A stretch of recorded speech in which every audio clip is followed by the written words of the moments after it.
morning, everybody, and welcome to Broadcasting Buffalo. This is a collaboration between SUNY Buffalo State students as well as the Buffalo Broadcasters Association. Each and every week, we're going to be highlighting important issues on our community. I'm Igoe. Tonight, we're taking on the controversial topic of abortion.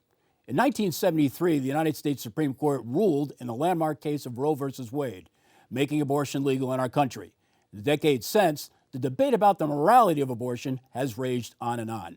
Protesters on both sides of the issue are very passionate about their point of view.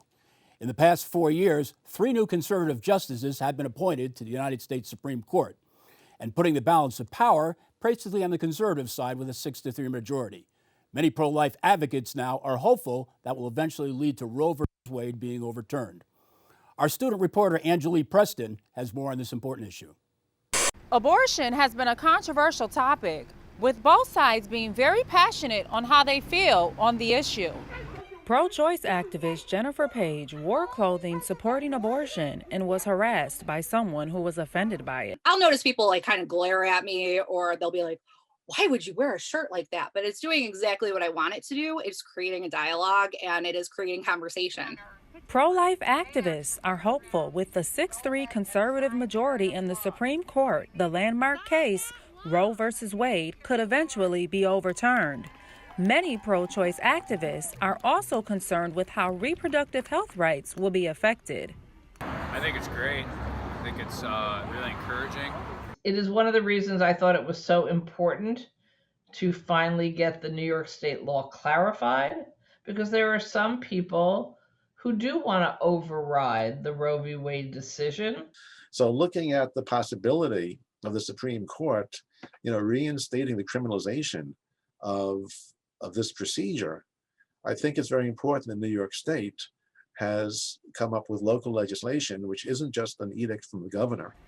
The Reproductive Health Act was passed in 2019, which decriminalized abortion, something Senator Liz Krueger, who sponsored the bill, said was not addressed in previous laws.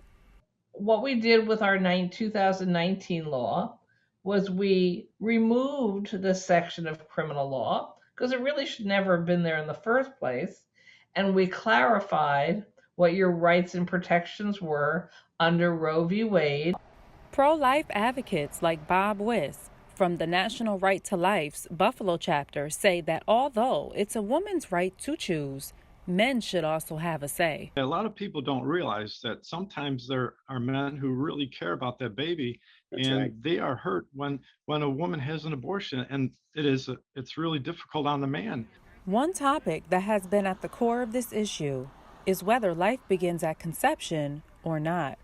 It's like there's an old bumper sticker years ago, we care about the whales, and so many other things, but what about the humans, babies?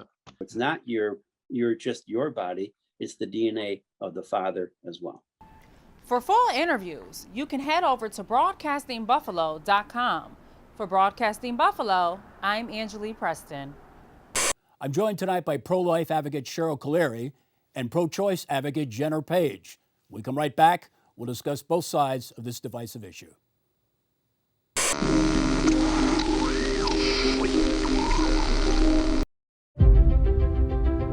Believe, inspire, achieve. These 3 simple words capture the progression of each student's journey at the college. Believe.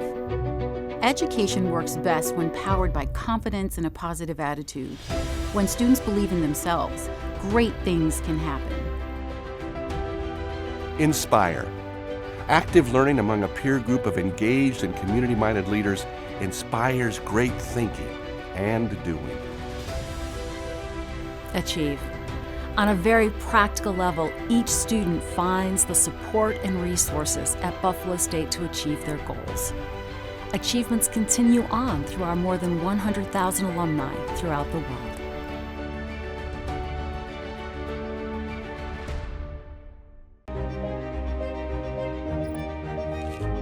No matter who you are or where you're from,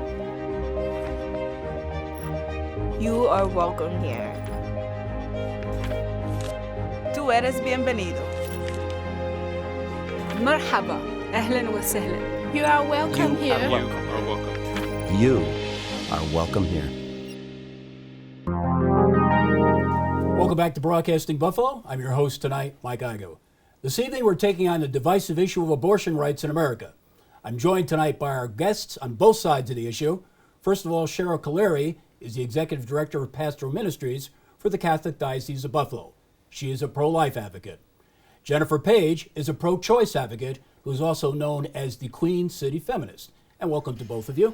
I guess we'll get each of you an opportunity to present basically what you're all about. So talk to us first, please, about pro-life, if you would. Sure. I became very involved with the pro-life issue for a personal reason. And I have found that the dignity of the human person is something that I think most people can agree with. And I have found with pro-life, it means more than just the abortion issue. So I have found my work to be very rewarding to help people discern, especially on that issue, how we can be of support to them. Wonderful. Let's go over to Jennifer. Jennifer, the other side of the coin. Yeah, hello. Pro-choice, please. I am actually pro-abortion. I have always been pro-abortion. I had an abortion when I was a teenager, and the stigma surrounding that was unbearable.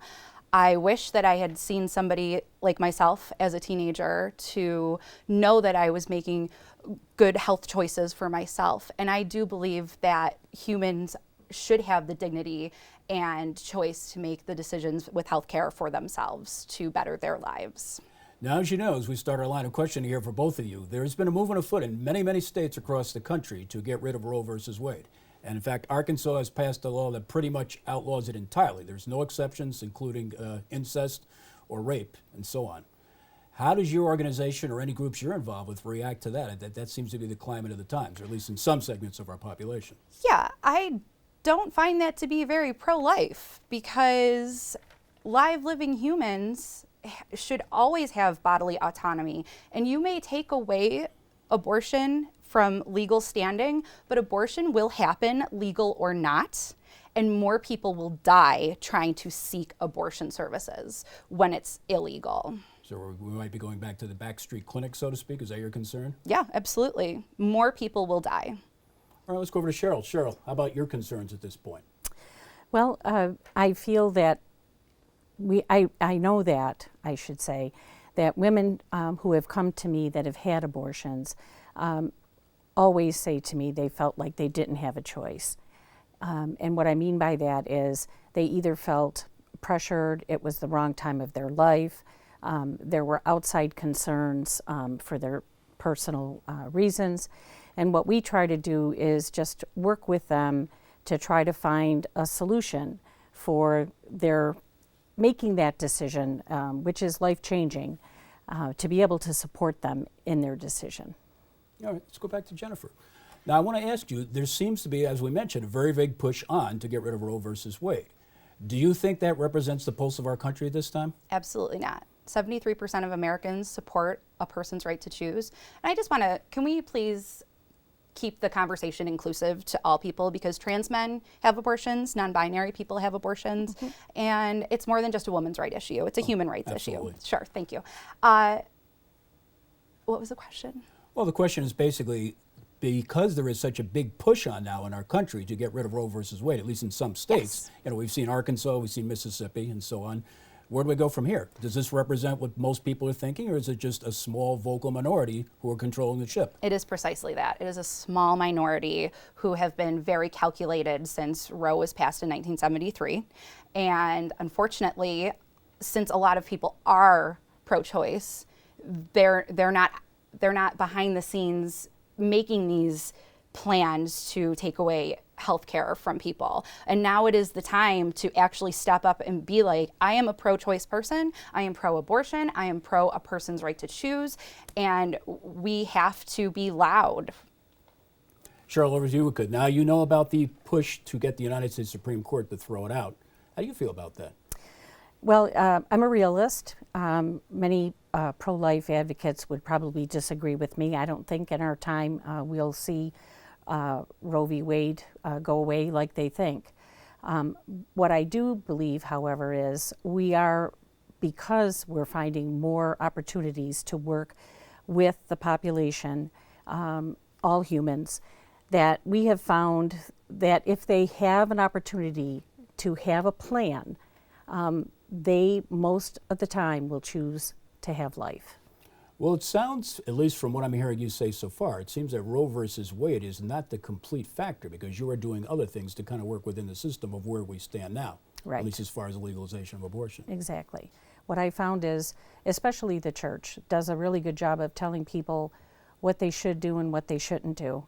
One thing that I'm very proud of in my ministry is I have a very robust post-abortive healing ministry, which deals with women, men, and as you said, all of the humans. And the bottom line is what I have found and learned through that, beautiful people, they're not horrible people, they're people who made that decision at one time in their life. Yes, there are some that are totally okay with their decision, but many of them struggle with a lot of the choices that they made at one time in their life, and they need support. So we try to do that as well. So in that regard, about 5 years ago, my husband and I moved into the inner city of Buffalo, and we help women for up to a year. In our home, we can have 5 women.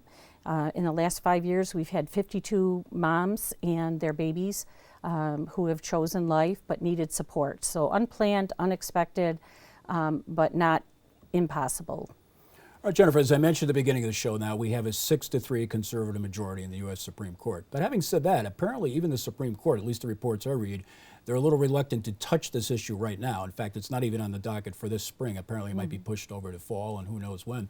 So in dealing with this, the publicity, as you say, which does not represent the majority of Americans, how does your organization or any of the groups you've been involved in deal with this, of trying to sway opinion one way or another, either from the Supreme Court point of view or from just the general public? I'm not concerned with the Supreme Court. They do have a conservative majority right now, but Biden has announced on Friday that he is going to be having a group look into the possibilities of expanding the Supreme Court or putting term limits on the Supreme Court. So I'm not concerned that that conservativeship is going to be lasting much longer. They do not represent the overwhelming amount of Americans. And my stance is just to make it clear that abortion is healthcare, abortion is a human right, and to help destigmatize the stigma surrounding abortion. Do you think that this issue in particular is one of the things that's driving the engine with President Biden's stance on possibly stacking the court, as it's sometimes called? I do believe so, yes. Absolutely. You think that's perhaps the number one issue then? There are so many issues. There's so many things to take care of after the last 4 years, but reproductive justice is a huge one, because reproductive justice is economic justice. Reproductive justice it's equality, it's equity, it's life. So it is a very top priority, in my opinion. All right. Now, Cheryl, you have told us that you work in the interpersonal level, not so much the issue of what Roe does and does not do, but dealing with the people and the young ladies and so on, right, to tell them that they have a choice. Right, exactly. And again, when we talk about human life, there is no controversy as far as 18 days hearing a heartbeat. So that's a human life in and of itself. Right. I have to stop you there because I'm told we have to go to a commercial. Okay. But we'll continue the thought. We come right back. And when we come right back, we'll delve deeper into the issue of abortion rights. Stay with us, everybody.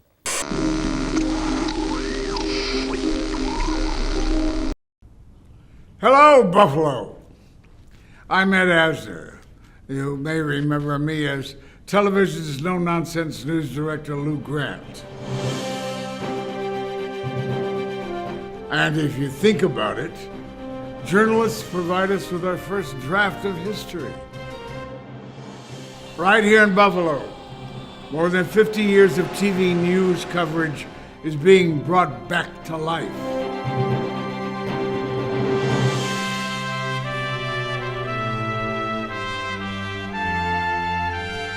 Local stations are working with the Buffalo Broadcasters Association to bring back the stories that helped define the Niagara frontier. The Pheasant Lane neighborhood, where drifts reach to the rooftops. It's called the Archive Project, and I support it with all my heart.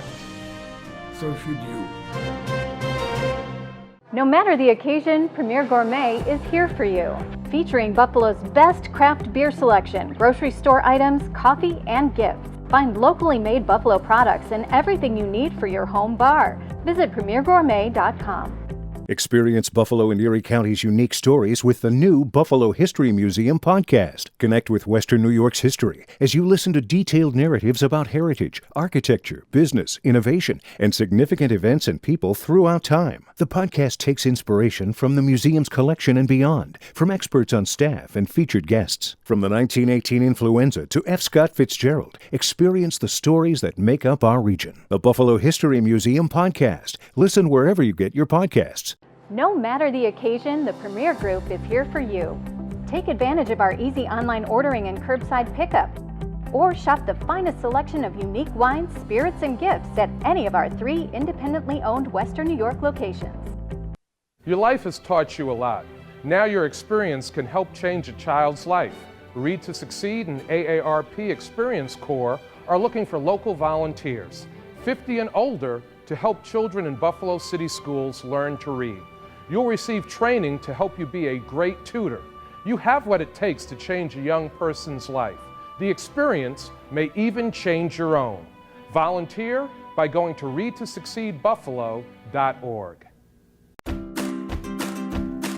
This is a college that inspires.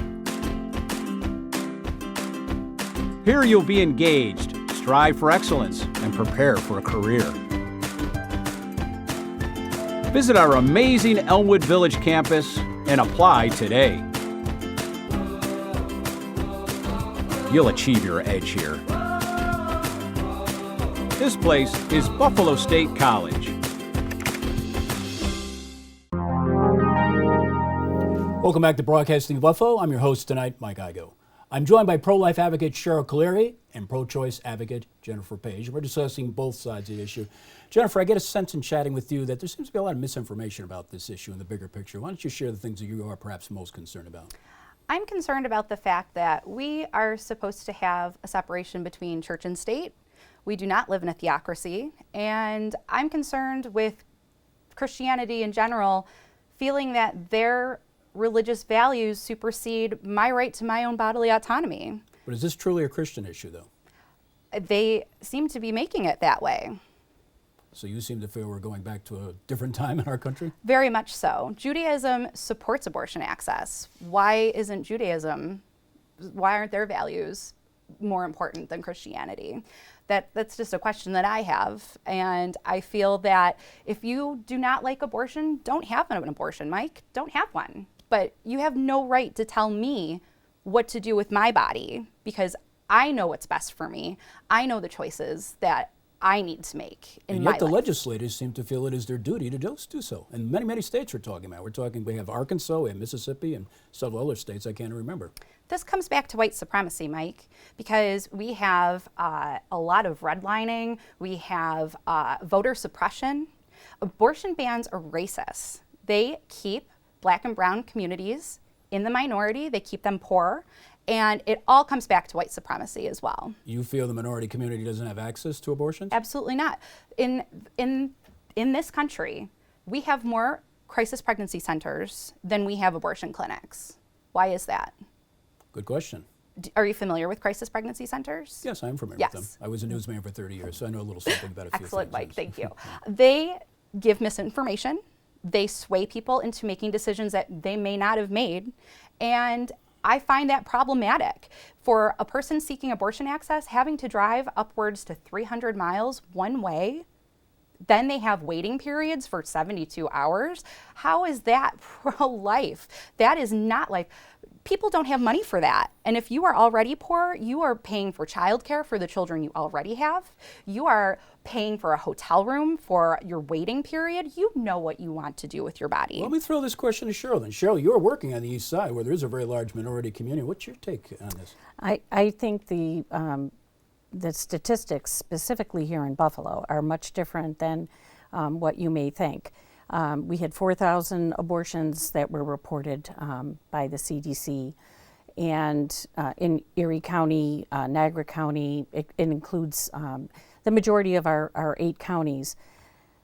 3,500 of them occurred in Buffalo. Over 60% of them were from the African American community. So what we have found is that if we give them an opportunity to talk about it, and our centers are outreaches, they're not called crisis pregnancy centers, because we talk to them straight up about, as I said, we have an abortion healing ministry. I know it's out there, and I know it's real, and I know it's something that they're thinking about.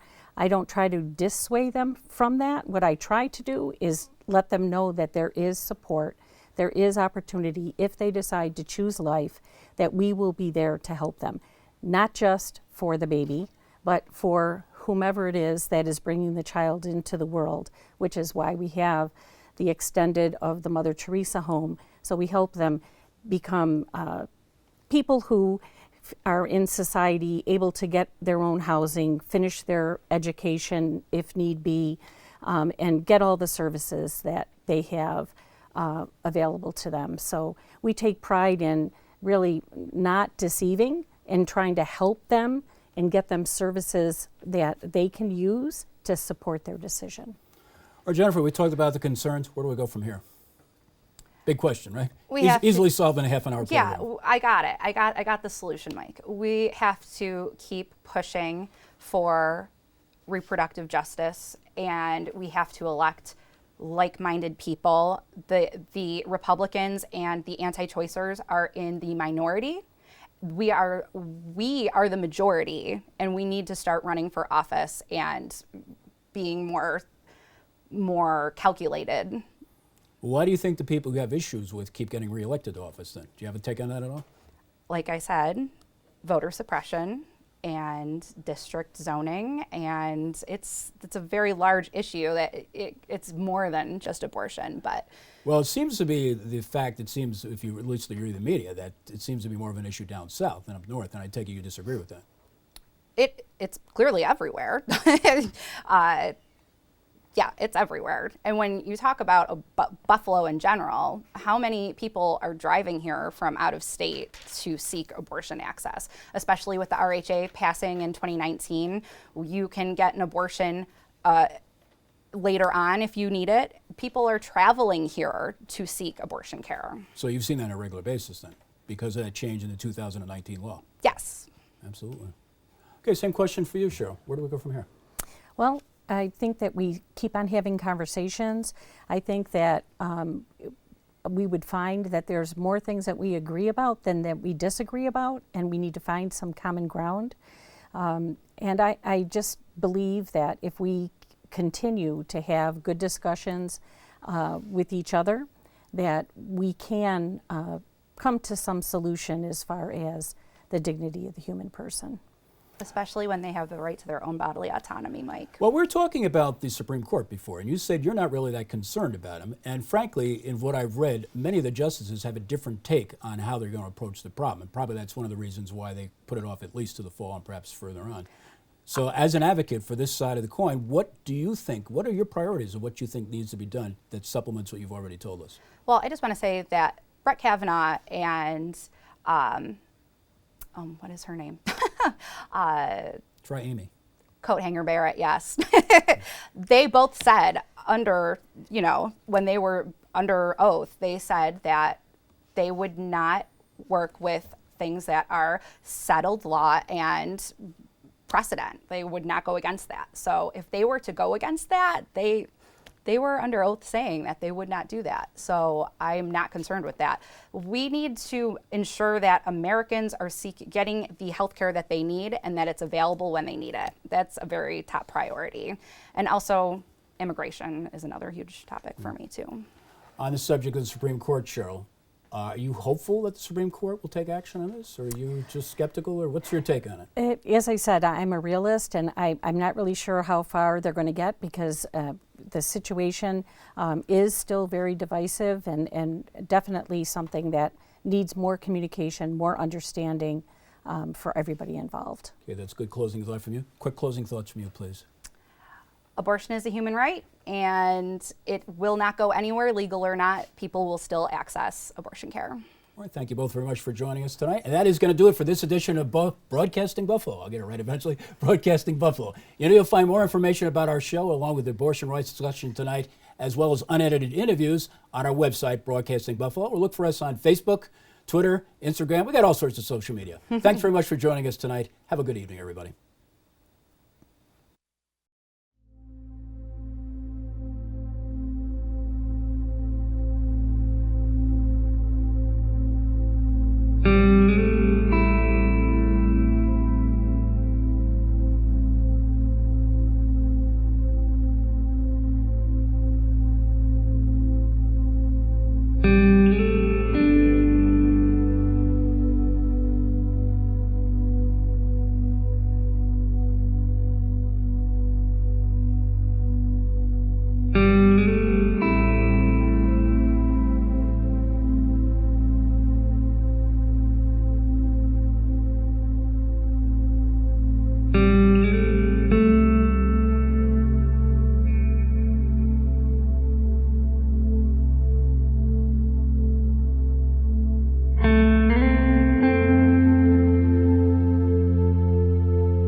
Believe, inspire, achieve.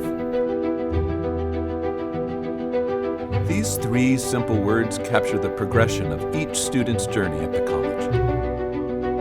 Believe. Education works best when powered by confidence and a positive attitude. When students believe in themselves, great things can happen. Inspire. Active learning among a peer group of engaged and community-minded leaders inspires great thinking and doing. Achieve. On a very practical level, each student finds the support and resources at Buffalo State to achieve their goals. Achievements continue on through our more than 100,000 alumni throughout the world.